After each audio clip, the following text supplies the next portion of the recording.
Thursday night, the Student Legislative Council passed a number of resolutions. The first of them offered the Student Legislative Council's appreciation to President Clark Kerr for his selfless services to the University of California. In that same resolution, a request was made of Dr. Kerr that he rescind his decision to resign as president of the university.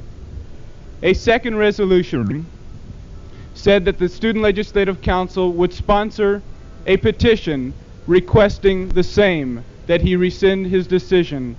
That petition will be circulating today, and it will be sent to the Board of Regents meeting this Saturday. And lastly, the Student Legislative Council encouraged this university meeting. Dr. Foster Sherwood, the Vice Chancellor and Acting Chancellor in the absence of Dr. Murphy, kindly offered to invite all professors to cancel their 12 noon classes.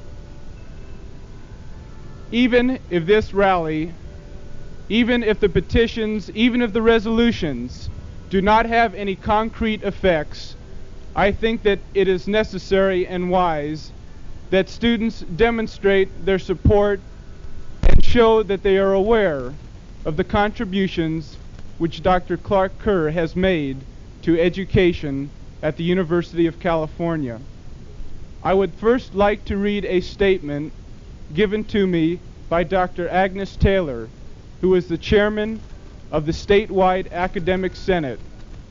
Dr. Taylor, needless to say, was quite close with Dr. Kerr because of his position as chairman of the statewide academic senate. I became acquainted with Clark Kerr when he was chancellor of the Berkeley campus.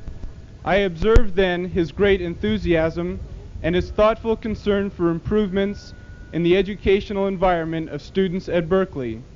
I have since had a good deal of opportunity to watch Kerr's performance as president, and I have had many close-up glimpses of him in his dealings with the regents. He is a man of quiet courage and the highest moral principles. He is a humane and decent person through and through. He has steadfastly maintained and acted on his belief that the university is a community of men and women devoted to the use of the intellect, to the exploration, discovery, and promulgation of knowledge. He has always respected the faculty and the interests of students above all other considerations. President Kerr has been maligned and misrepresented, sometimes thoughtlessly or out of misinformation, at other times deliberately and maliciously. It is a pity, for a brave and kind man has been deeply wounded, and this in part set the stage for the situation which has developed so ironically these recent days, after many supposed that the most difficult times were past.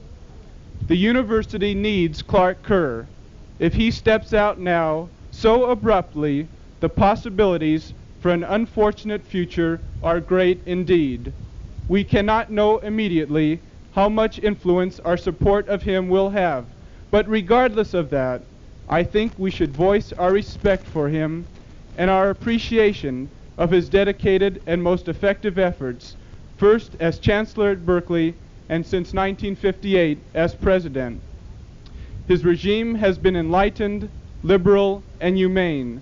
We shall not easily come by a new president who can serve so well, or who will be such a courageous spokesman for the highest ideals of a university, or such an unswerving defender of faculty and student welfare.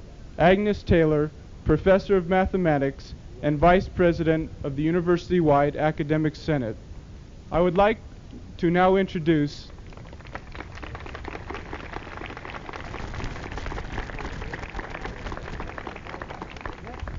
Thank you. I might add that Dr. Taylor most certainly would have been here, but in his position as chairman of statewide academic senate, he is at a meeting at Riverside today. I would like to now introduce to you Dr. Foster Sherwood, the Vice Chancellor of UCLA.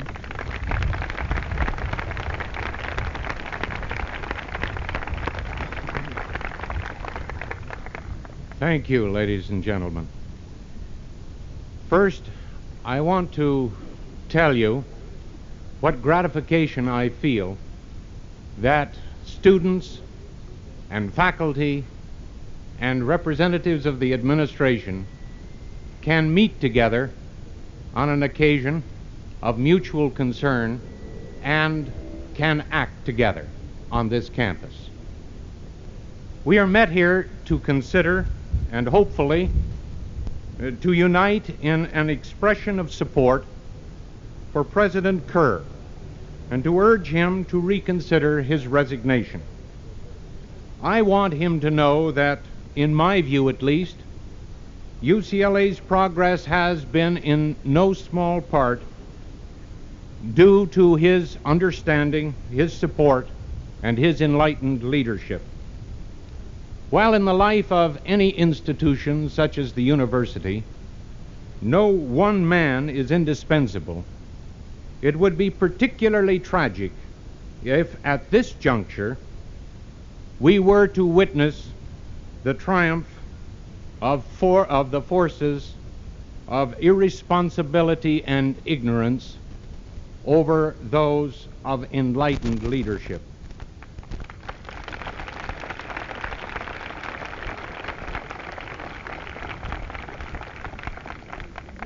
I, for one, will not stand silent at such a moment.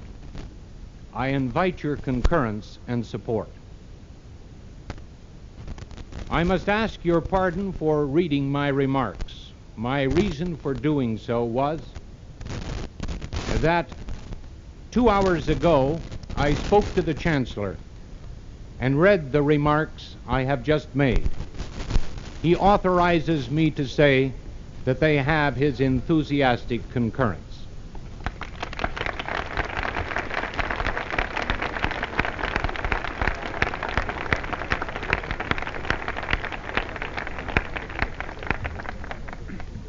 Thank you, Dr. Sherwood.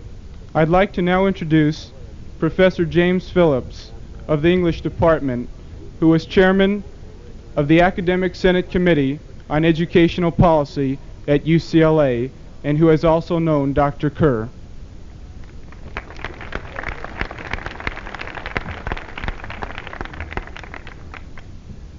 Some 30 years ago on this campus, and I think it was just about in this same spot where we are now,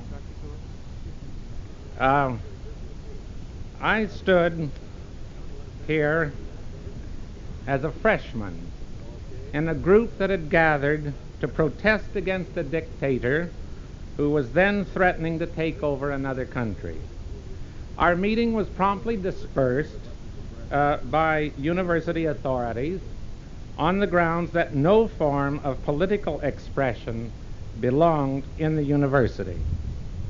About 15 years later, when I had become a member of the faculty here, we were told by the same university authorities that as teachers we must sign a political loyalty oath or we would be fired.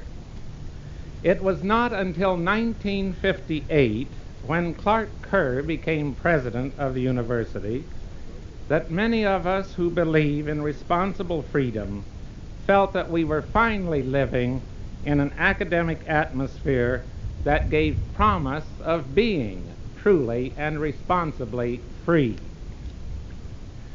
I, for one, felt this in the classroom where I teach Shakespeare, plays like Coriolanus with its explosive political problems, and I felt this same new atmosphere in the Student Honorary Society, of which I was then sponsor. We knew that if we wanted to, we could invite as speakers men like Allen Ginsberg or even Henry Miller without fear of recrimination or denial. Perhaps there was, and perhaps there still is, some distance to go along this road that leads to responsible intellectual freedom. But I am convinced that Clark Kerr, patiently but steadily, was taking us up that road.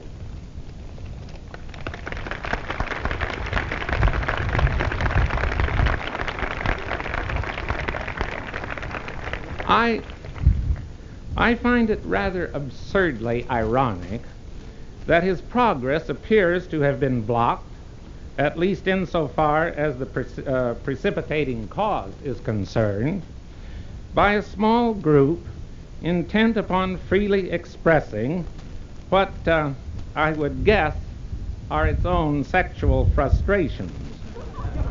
For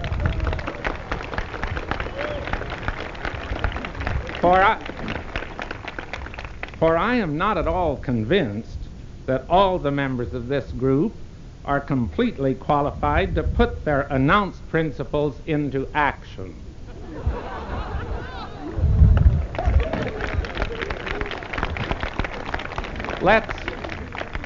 Let's not forget the old adage, those who can, do.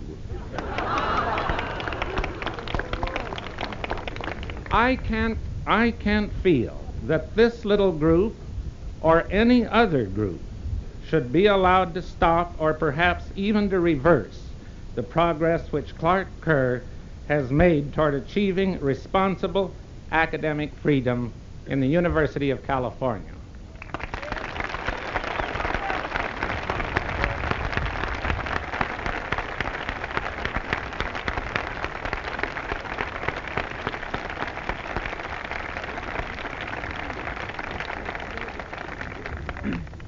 Thank you, Dr. James Phillips.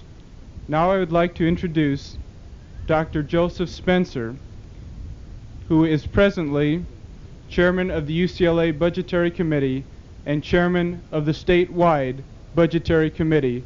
Needless to say, a very influential post at the University of California, and consequently, Dr. Spencer has had very close dealings with Dr. Kerr.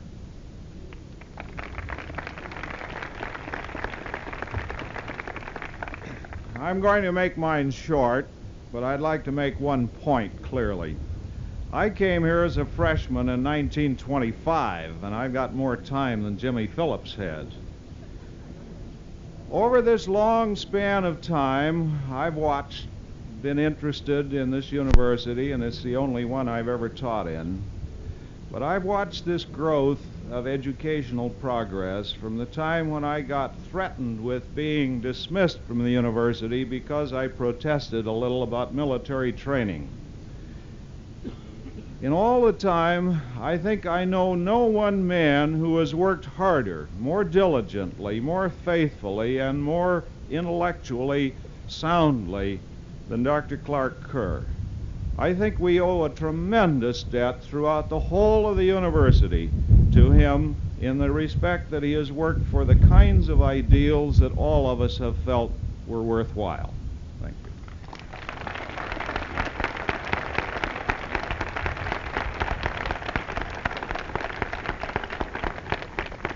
Thank you, Dr. Spencer.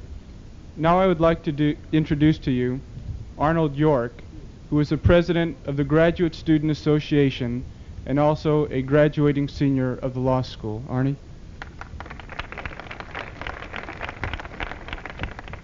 I'm not going to make a eulogy for President Kerr. I don't think the decision is final, his decision or the Regents.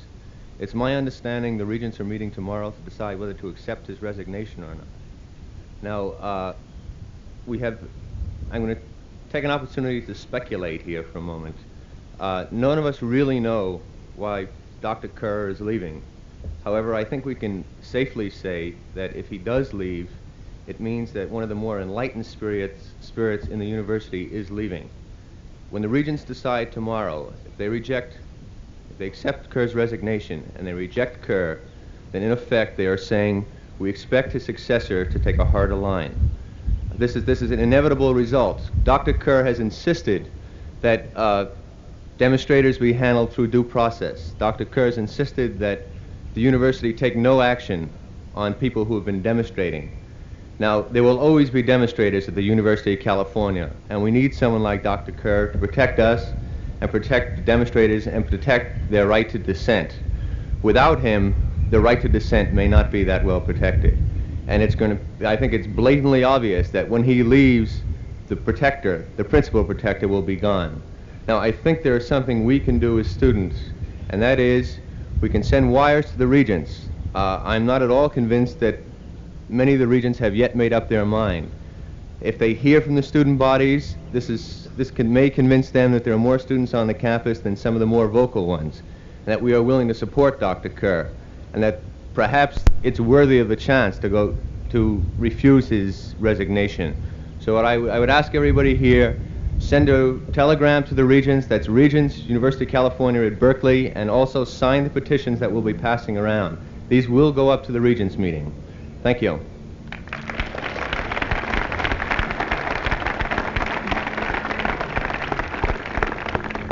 Thank you, Arnie. In our very short lives, most of us are probably not over 21 or 22. We have witnessed some sacrifices in the American scene. We are now witnessing what a selfless public servant, Dr. Clark Kerr, has given to the University of California. We are witnessing now, in Vietnam, the fact that some of our classmates may be dying for freedom. We have just recently witnessed the fact that Reverend James Reeb has died in Selma, Alabama. I think that it would be most appropriate at this time if each of us, in our own hearts and in our own private consciences, were to have just a moment of silence for these men.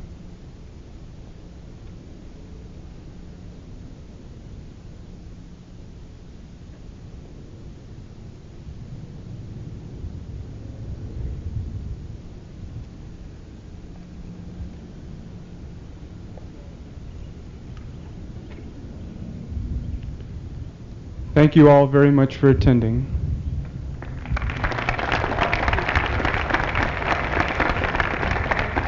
Bonnie Geller, the young lady who introduced the resolution on the Student Legislative Council, would like to make a brief announcement. As Jeff said, Reverend James Reeb died yesterday. Tomorrow, there's going to be a memorial rally to protest the brutal suppression of the civil rights marchers in Pershing Square. It's going to start at 11 o'clock. We'd like all students who feel that something like this is wrong to come down there and march with us. And also, at 9:30 tomorrow, at the Methodist Church at 10497 Wilshire Boulevard, which is the corner of Warner, we're going to be organizing a UCLA motorcade to be going down there. And all students, even if you don't have a car, are invited to come because there will be rides going down to Pershing Square. I hope all students, in light of what's happening in Selma, would really look into their heart and realize that now is a time to have commitment, a time to realize that as human beings, equality is very important and is something that we all want to see. And come to the rally tomorrow to show that we believe in human beings as equals. Thank you.